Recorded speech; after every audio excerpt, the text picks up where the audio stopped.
The problem is, he doesn't make enough on his own.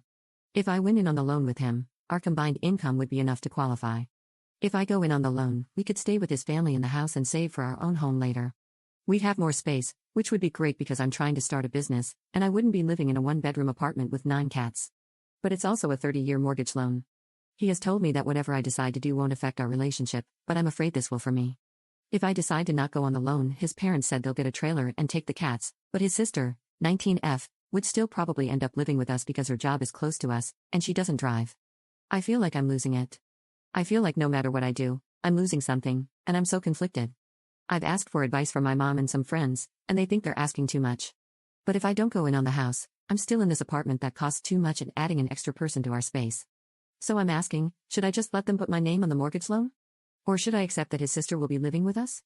I hate to add any more elements of stress to their lives because they've already been through so much, but now it's leaking into my life a lot. Edit. This house would be in my name, on the deed. The cats are not destroying my apartment as so many people are assuming, just the couch. I obviously care about these people, which is why I would even consider it, so please stop creating a story in your head where I'm some sucker wanting to be robbed.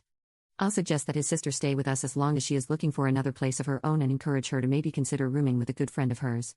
Update 1. So, I was not expecting 1,300 people to find so many different ways to say no, Lamau. I'll be honest, I was not inclined to sign anything, not because I didn't think his family would follow through or anything, I just knew I didn't know enough to make this decision. Homeownership is a distant thought right now at the wee age of 25. I came here hoping to see if this is something people actually do, and what it would mean for me and my boyfriend if we did. The obvious risk was what if we break up, but I knew there was more than that, and you all made that clear. Someone mentioned that you can learn a lot about someone by how they handle the word no, and I can say that I didn't really learn anything, but just confirmed suspicions I already had. My boyfriend already realized that it wasn't a good idea and was completely on my side when he came home. It just stunted too much of our own opportunities for the future, so we were both on the same page about it, thank God. His mom was also very understanding, and I don't think she even understood what she was asking when it came up. After my boyfriend explained it to her, she told his dad, who is not his bio dad or even his stepdad, just his mom's longtime boyfriend. This matters for the next part, because his dad did not take it very well. Before any of this, my boyfriend's parents told him they would help him improve his credit so he could take out the loan for the house. They'd help pay off his credit card and obviously front the money for the down payment.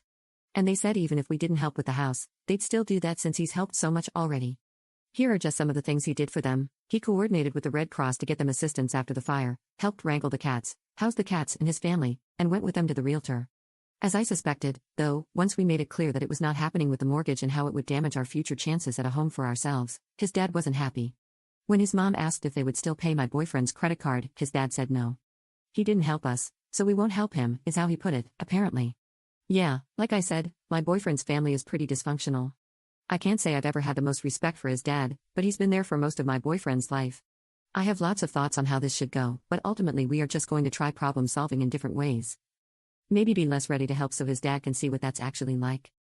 Also, a note to all of you as a collective, I understand that the world is full of cruel people, but I think a lot of you miss the context of this situation when you cast judgment on his family's intentions. This is a family who has been displaced in a house fire. They are immigrants who aren't completely and perfectly savvy with all of the logistics of buying a home. The reality for a lot of immigrants is that they do rush into terrible solutions because they don't always think they have another option. They know they have fewer resources because they lack citizen status, and it's not uncommon for children to help their parents in extreme ways.